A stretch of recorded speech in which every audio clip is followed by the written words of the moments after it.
Hi, everyone. Welcome to our session today. We're just going to wait about one more minute to allow for other folks to come on in.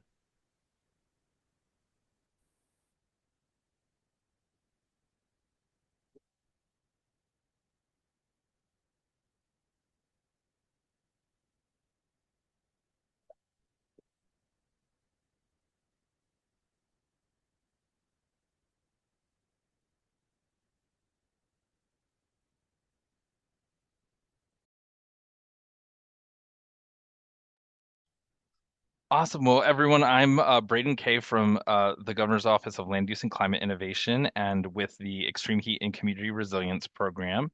And as a part of our second round of funding, we are bringing in best practices, mostly from the American West, that could inform how people apply to the second round of our grant program. So appreciate you all being here today. We also have several of you all from the Strategic Growth Council and from LCI who are listening in as well, which is great to see. So we're going to talk a little bit about our grant program, and then I'm going to be able to introduce our special speaker, Selena Martinez, today. So, in terms of how it's all going to go, you'll get a little bit of a background and an overview of our second round of funding, and then we'll get the presentation from Selena around the Hekiu Art Continuum, and then there'll be some links and things in terms of next opportunities for our grant program. So in terms of our second round of funding, $27.5 million funding is coming from the Greenhouse Gas Reduction Fund and Prop 4, and it all needs to be infrastructure projects for extreme heat because of the two funding sources. So it looks a little bit different from our first round of funding. There's four values that are really uh, being centered in this uh, work: harm reduction, partnership, belonging, and lasting community benefits. And today's conversation really is around belonging. So, how do you design infrastructure that's designed with and for the people that use it? And then in this case, how do you design infrastructure that acknowledges the history and the present of a place, understanding that um, everywhere in California, everywhere uh, in the Americas, there were people here before colonization, and that if we're really going to authentically and deeply respect and recognize place and create infrastructure and create things that are coming from these places, that having a deep sense of the both in indigenous history and indigenous futures that are embedded in a place is really critical to creating that sense of belonging. And so the work that the Hekiu Art Continuum has done in Arizona, I think, is a really interesting example of some of the work that can be done to create belonging uh, that centers uh, indigenous perspectives and traditional ecological knowledge. So we have two infrastructure types. There's the early infrastructure, which is planning with an infrastructure demonstration project, and advanced infrastructure, which is a larger infrastructure investment, but also includes a future implementation playbook that allows you to decide how that infrastructure can be built. More of that infrastructure can be built in your jurisdiction in the future after you build the initial infrastructure. And then we have some um, we have eligible projects, the types of things we fund: built environment solutions, nature-based solutions, or projects that combine both. And then we have requirements around how much money is spent. So, you know, the early infrastructure projects are 30-month projects, around $1 million. 25 to 60% can be spent on the demonstration project. And there is a 4% minimum that gets spent on belonging. So you could hire artists to help you with your belonging design initiative. And then advanced infrastructure, 48-month projects, 2% of your total budget has to be spent on belonging. And hopefully today, in hearing about the Hekiu work, you could get some ideas about what some of those belonging activities could look like. And then there's more information if you want to know more about our grant program and who can apply. Feel Please reach out to us. Angela will put the our email in the chat. We do really support tribes applying to our grant program. They do not have a partnership requirement like everyone else who applies to the program. Tribes can just directly apply with no additional partners.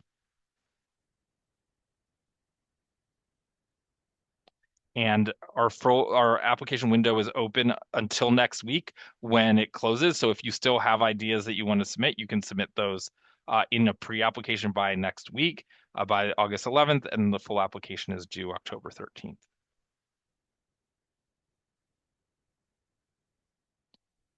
And then the hope is to do all this work with awards being now announced in early 2027.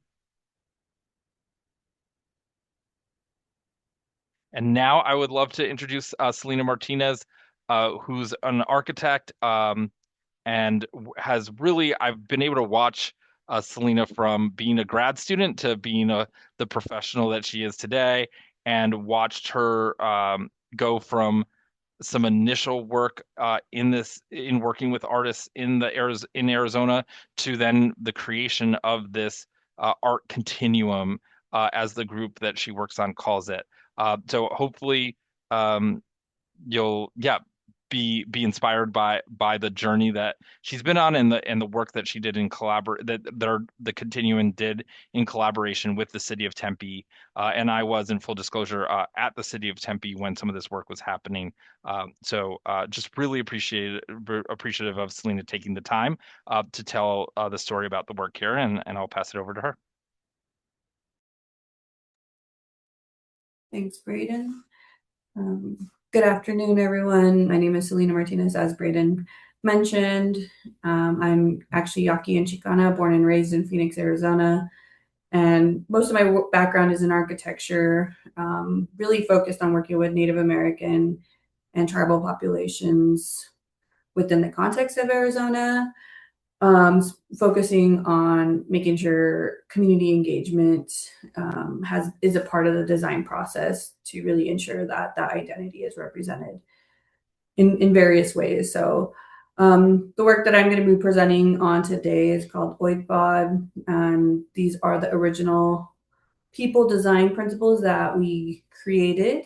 All this work has been curated by Hekiu, the Indigenous Artist Continuum, which I am a co-founder of. The other co-founders are Breeze Thomas Marcus, a local artist here. He's from the Tohono O'odham nation here along the border, one of the 4 southern tribes, as well as Amy Davila, who's from Gila River Indian community. Next slide, please. This is just a photo of some of us. So Breeze is the one to the right of myself, and then Amy to the left. And these are a few of our other members who were involved in the process. Continue. So the project that I'm going to be sharing about is actually an NEA Our Town grant funded project, and it was a collaboration between the Indigenous Design Collaborative at ASU, which I was a part of, as well as the city of Tempe. And if you're curious, Oidbod is essentially describing dead fields, and this is what the O'odham term is for the area that ASU or Arizona State University sits on currently. And it's the city of Tempe. So the city of Tempe right now is pretty much landlocked, and it has 4 different cities adjacent to it. To the what is it? The north, we have Scottsdale. East, we have Mesa. The south, Chandler, and then to the west is Phoenix. So it's kind of landlocked in that sense, and is a main area for the university. But this project is really important because a lot of the experiences of these communities has not been great with the adjacent cities, who have essentially stolen the land, the mainland of this group of people called the O'odham. So the O'odhams, have recognized this land and have been here for time immemorial. as far back as they can remember, and they've been here since the world's creation, from their point of view. And they identify themselves as Atham, which means people, and they're the original people of this area.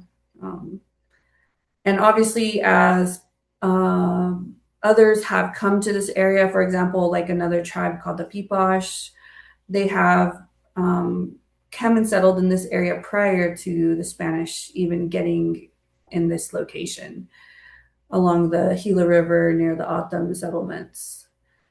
Later, obviously, European and Spanish settlers, come into this area, and the Otham have started to kind of help them settle in the valley. Next slide.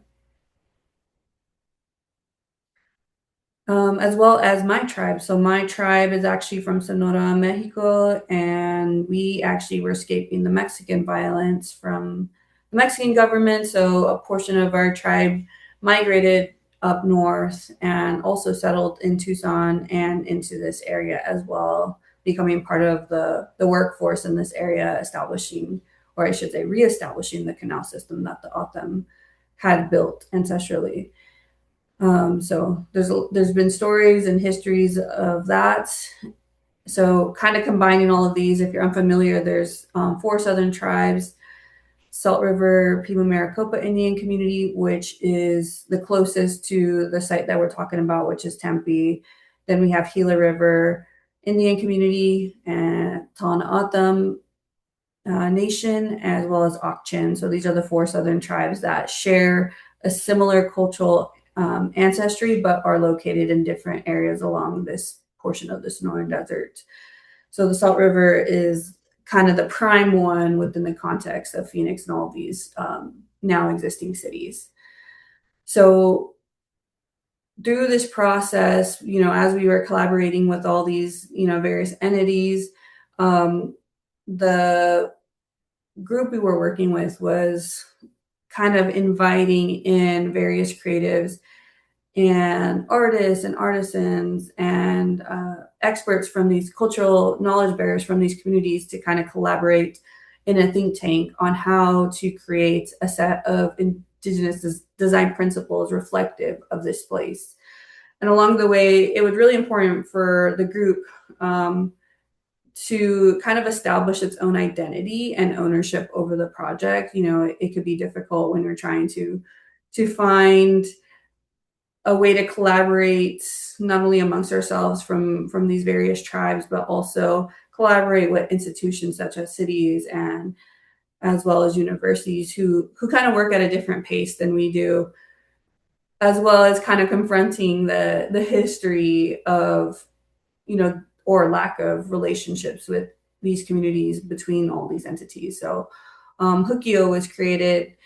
It means the past, no more, no less, and it encompasses all previous events and actions.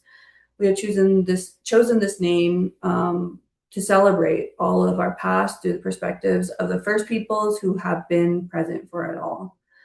And so this continuum, or what we call Indigenous Art Continuum, is reflective of that. And I'll get more into kind of the process if you go one more slide forward. So this is an example, or this is a historical map of all the original canal system in this area. You see the darker river flowing through the center, and then all of these branches of ancestral canals established by the Otham. You can see it was very intense of a system of canals coming off that main river. Farther down, I guess what would be left on the screen that we're seeing would be the confluence of the Gila River and the Salt River coming together. So these two rivers joining, and then the kind of like blob shapes are different settlements or of the communities. So like well-known communities. I'm trying to locate kind of, I don't have a pointer to show, but there's an area kind of towards the right is rightish side. That would be Tempe. Yeah. A little bit to the left. Yeah. Over there. That's kind of the Tempe area. And Arizona, and the valley has built their current canal system based off these ancestral canals. So you can see the strong ingenuity and the strength and history of the ancestral peoples of this place. Next slide, please. So I kind of explained, this collaboration with all these entities. This was back in 2021. It was right during the pandemic. We started to kick off this project. So a lot of it was initially digital, and then we moved to in person over time as allowed. The grant response was inspired by the city of Auckland's Tauranga design principles, which is the integration of Maori culture into the city of Auckland in New Zealand. So they have their own set of design principles. I think they have like 8 or 10 principles.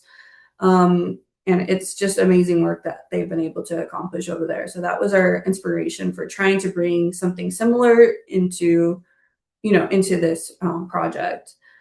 So the Indigenous Design Collaborative, I was a part of that, as well as I was one of the artists as part of this kind of think tank. So I was the main project manager for kind of the coordination between all these entities, as mentioned. So those are the tribe acronyms. But we were, like I said, working with artists, designers, and experts, and we began to come together to establish a localized, value-based, and outcome-oriented design principle set.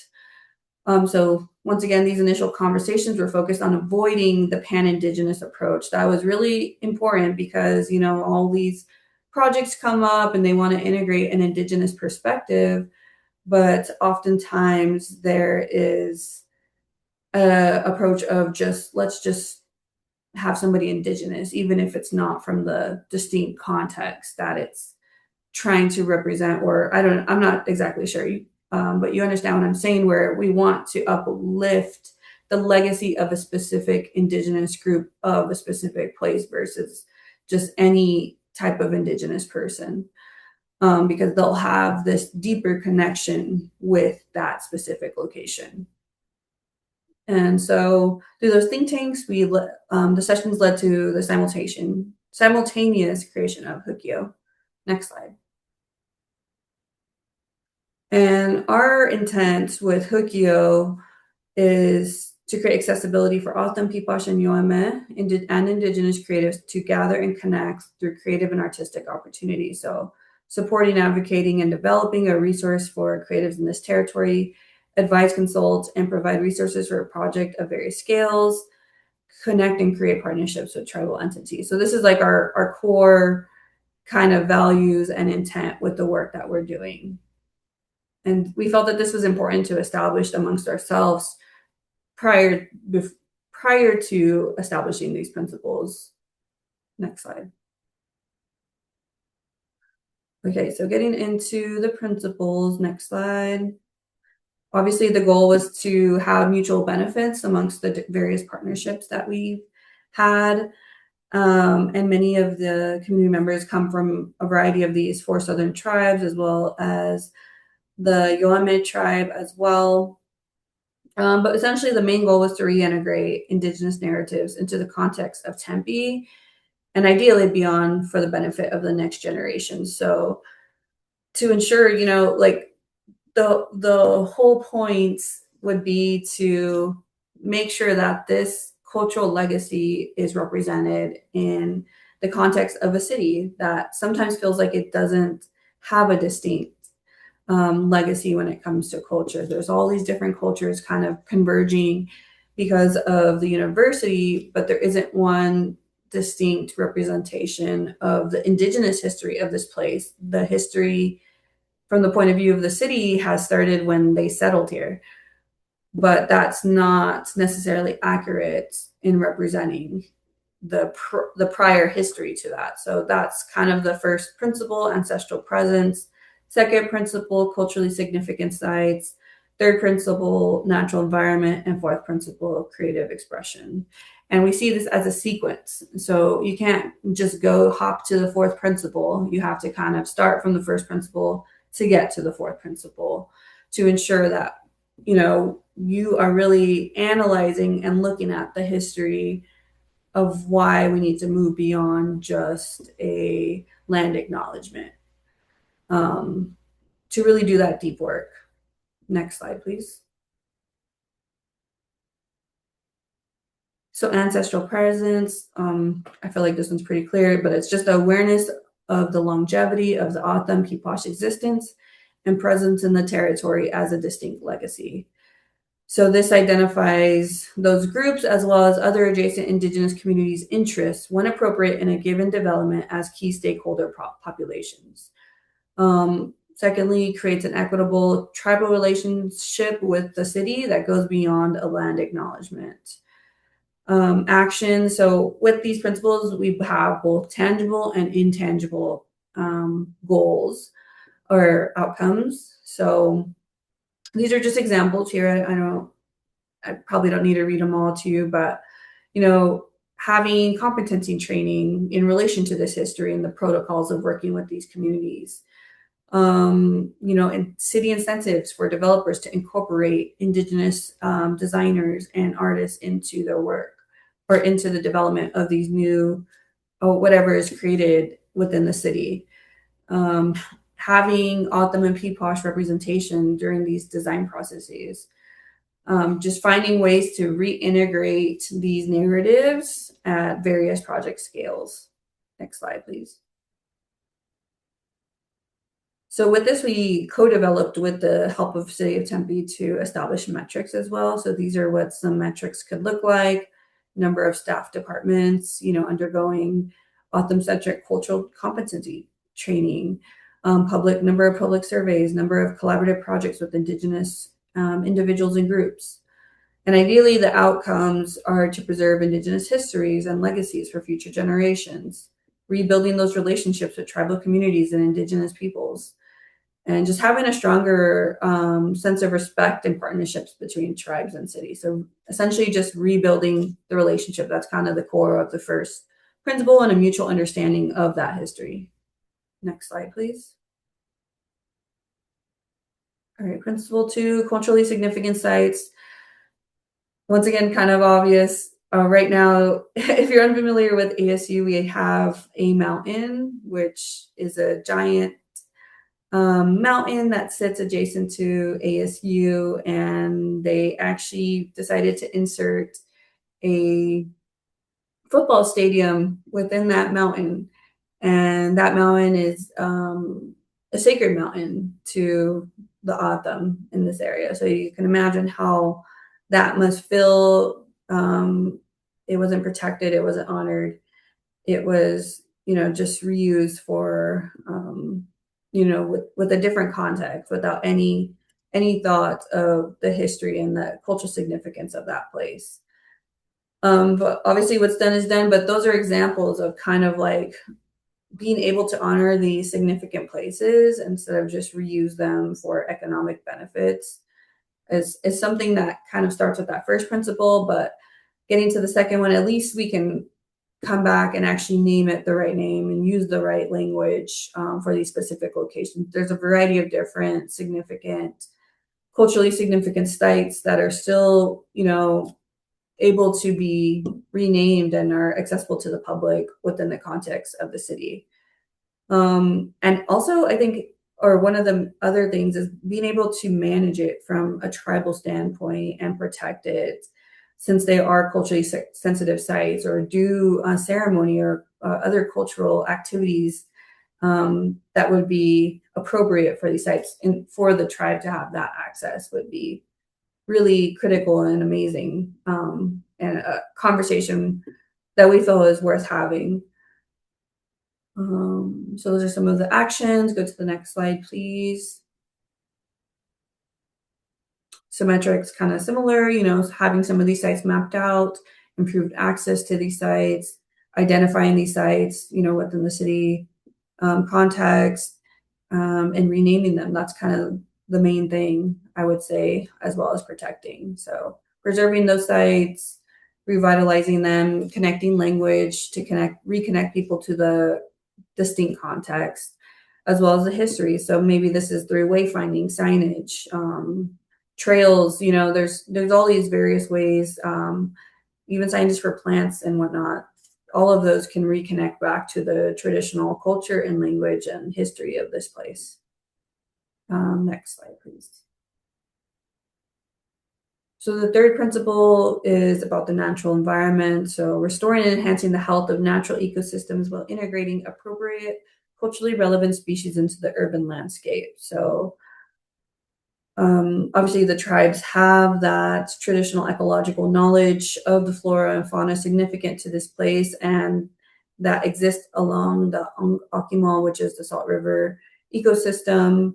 And the goal is to continue to promote that local biodiversity. Obviously, there's a lot of invasive species currently, within a variety of different landscapes within the city, but trying to reintegrate some of those significant species that have predominantly grown along this area not only helps, with the context of the heat, making sure that we're integrating those drought tolerant plants that have been here for generations.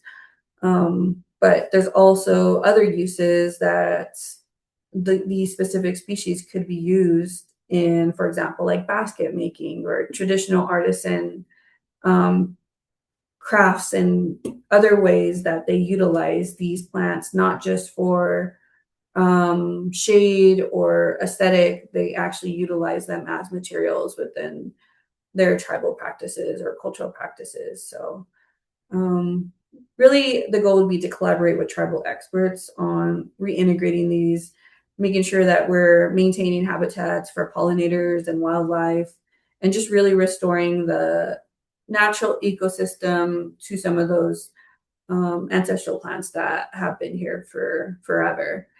Currently, once again, if you're not familiar, it's Tempe Town Lake is dammed. There's like a dam right at the edge of where our performing arts facility is. So this is not a running river, but the water does flow down from kind of the northeast from the Salt River and then gets dammed there. So it's not flowing all the way in through Phoenix. So a lot of work can be done in this specific principle. Next slide, please. So once again, metrics, pilot projects related to natural environment, projects using new landscape code, number of projects using new stormwater standards. Well, once again, yes, really just trying to reestablish that traditional ecological knowledge and strengthen that biodiversity, especially in the context of the desert and the heat and kind of being able to manage those and harvest those plants as materials for tribal and cultural use um, as the original indigenous people of this place. Next slide, please.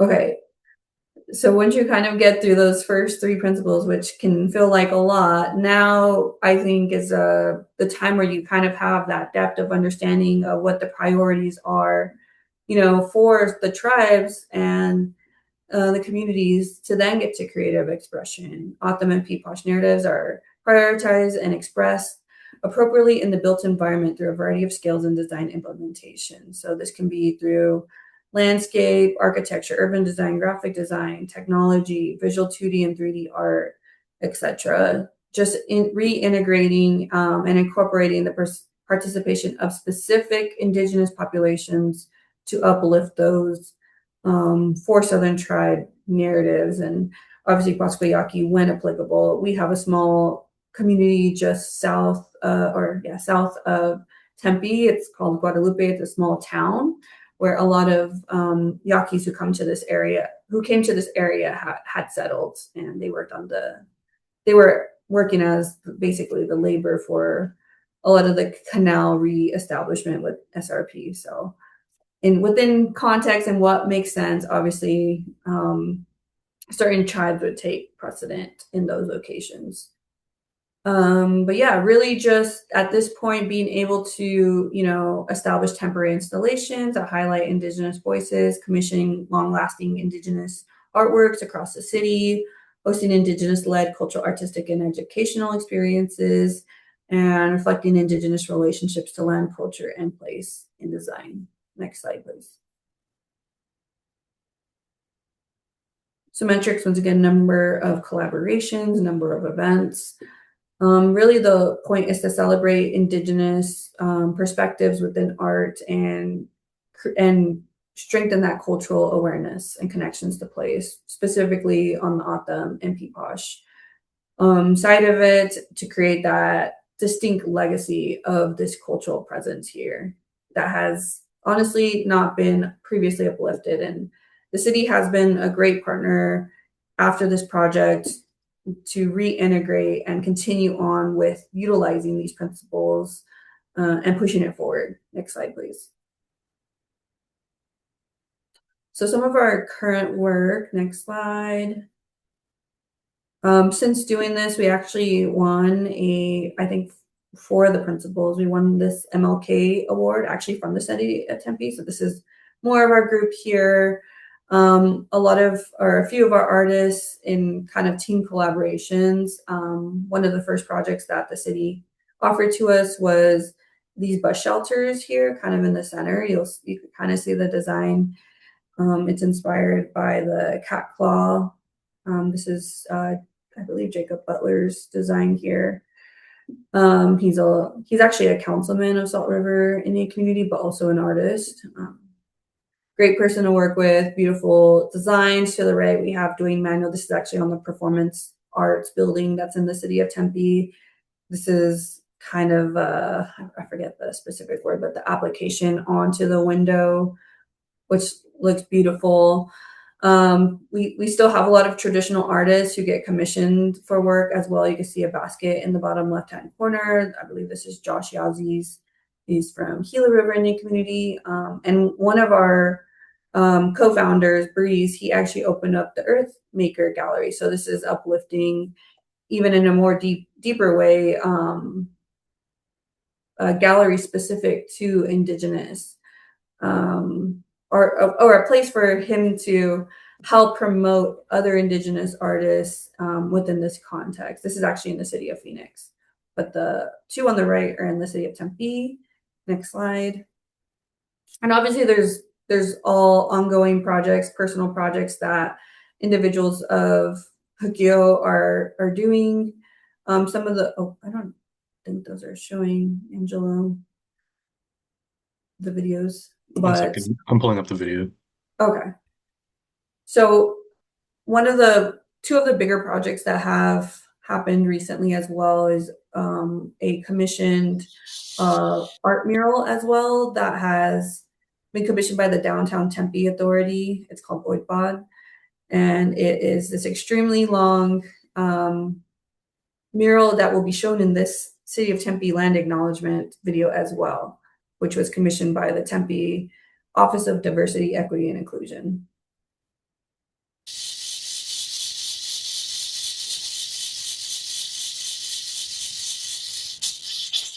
We acknowledge that Tempe lies on the ancestral land of the native peoples who have lived here since time immemorial.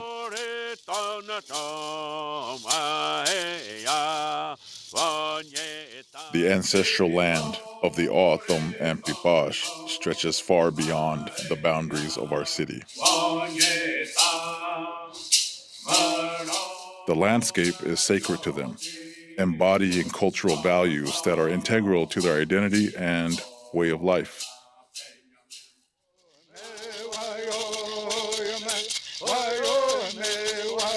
The O'odham and Peeposh continue to maintain a deep spiritual connection to this land.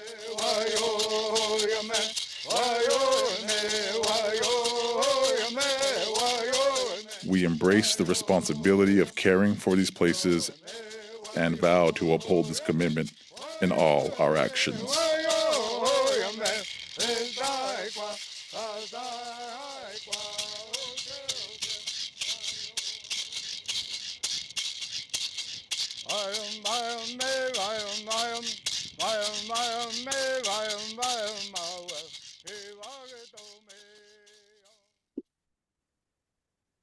Thank you. Um, and yeah, so this work, a lot of it has been very successful, and Tempe has been an amazing collaborator. Pushing it forward into the context of the city, and beyond that, we've been reaching out beyond this through conferences and other ways that we've presented other city adjacent cities like City of Phoenix, City of Scottsdale, and their art group have you know, even incorporated our group as consultants for their art processes, and have even made some direct selects to some of our artists. Um, there's just a plethora of ongoing projects for us. Luckily, that have derived from the seed of this work, and I know Breeze and Amy. We're doing a variety of different things. We all work in different mediums.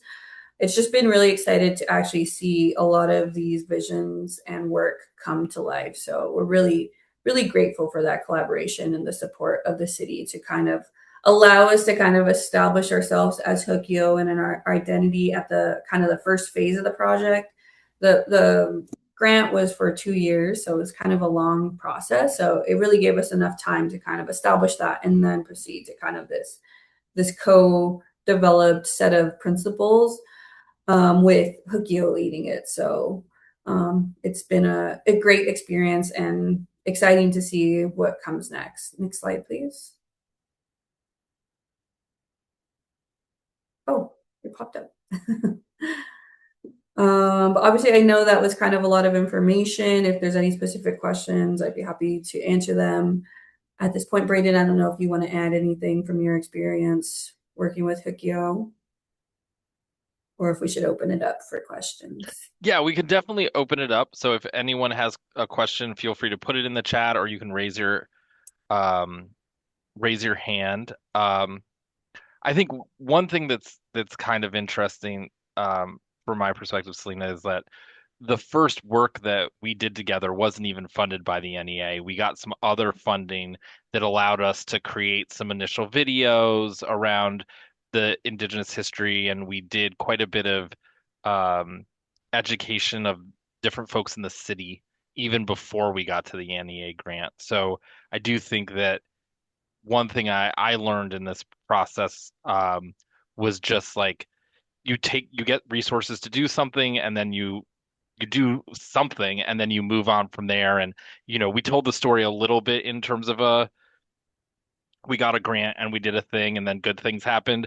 But Selena and then others before you there'd been quite a bit of work happening in advance of the NEA grant that like led, and each of the artists had been working on their own artistic practices and their own work for quite some time. So it's not like it just came out of this work, Yeah. just like came out of nowhere. Yeah. Anything you want to add to that? Yeah, I would like to say a lot of the the opinions and experiences that the artists that I was collaborating with expressed was past tensions working with many of these groups that we were collaborating with, as well as adjacent cities. So I think forming this group was a long time coming for a lot of these individuals.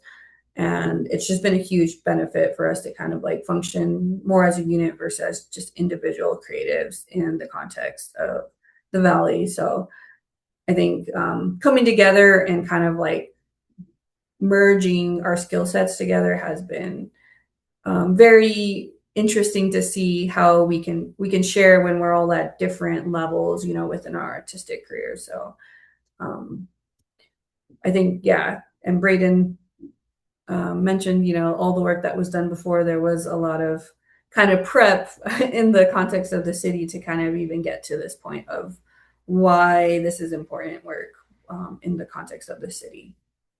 And Tempe is definitely one of the more progressive cities, within Arizona. So really happy that we were able to accomplish what we have so far. Selena, here there's a question in the chat. I love the historical map. How did you get it? Would love to dive into the indigenous history that of the place I'm working in. And yeah, there is a long history because of there's a long history in Arizona as to how some of these maps got created, and and so Selena can get into that. But I have heard in my time in California that there have been efforts by a lot of different efforts to sort of create indigenous knowledge informed maps of places. So that's definitely something to tap into where it does exist. Selena, I don't know if you want to say anything more about the specific context of the valley and the mapping that had been done there, and how helpful that is to help tell the story of the history of the. Yeah, yeah, I know that map is insane to look at. I believe it's from ASU, a resource at ASU. An archaeologist provided it for us. I think it's pretty accessible if you look up Central Phoenix Basin, but I just know it was shared when I was working at the ASU Indigenous Design Collaborative. It's like an insane file. I had to reduce this one to even show it at this presentation, but um, yeah, I think it was through ASU archives and somewhere in the archaeological department. So I don't have a great answer for this one, but um, yeah, it was just shared with me.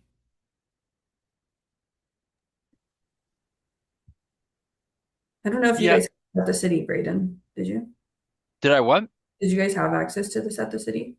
Yeah, I had seen various different versions of of maps like this. Okay. But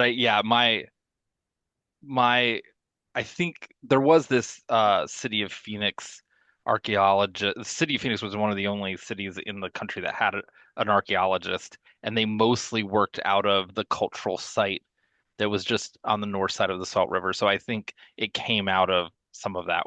Like there's a long history of that work. Hmm. Um, so Um, I don't have any sense of those sources for California. I think if you want to send us an email, we can ask some of our tribal liaisons and different experts if what their knowledge is of work like that. I had heard about some work like that in Southern California that had been done out of one of the universities, but I haven't heard much about that work here in California. But I know that I've heard of some examples. Selena, before we end the session, um, yeah, I just wanted to leave you with, or have you leave us with any other advice you have for people in California that want to go on a journey like this. I think, um, yeah, any observations, or I think you did a lot of relationship building to Yeah. like move this forward, and anything else you want to say about what you learned about that relationship building and about how to gather the trust of key artists that are from the place where you're working and how to move from there. Yeah. Yep. Relationships are the most critical part of this process, and um, moving from a point of genuine relationship building instead of kind of like an in and out type of relationship to get what the city wants. Like this is for me, this is not just a one-off project. This is a generational project. And I knew how much this would mean to not only like my tribe and being an individual in my tribe, but these other tribes that have been neglected for so long in rebuilding these relationships. And it's not an easy process. There's quite a lot of tensions, but I think that just making sure that you're coming to these communities and tribes from an authentic, genuine place when it comes to the relationship is the most important part to starting off the process right. And listening more than talking. So that's the more simple advice I would give. Yeah, and I think yeah, that makes a lot of sense. And it took a long time. I mean, I remember first coming to Tempe in 2006 and seeing no indigenous imagery, no indigenous language, and just like how that is changing from the work that you've done. And like I I, I think people might just see that bus stop and be like, "Oh, it's a bus stop," but like that's a big deal to Yeah. show just like that there's actually an acknowledgement that this wasn't just that Tempe was that this was a place, before the word Tempe was ever used. Exactly. Well, thanks so much for your time today, Selena, and thanks to all of you for being here. For those folks internally at LCI that want to join for an additional conversation with Selena, we're going to be starting that at 3:55. And for the rest of you, please stay in touch about our grant program. And thanks so much for being here today. And thank you, Selena. Thank you. Thank you.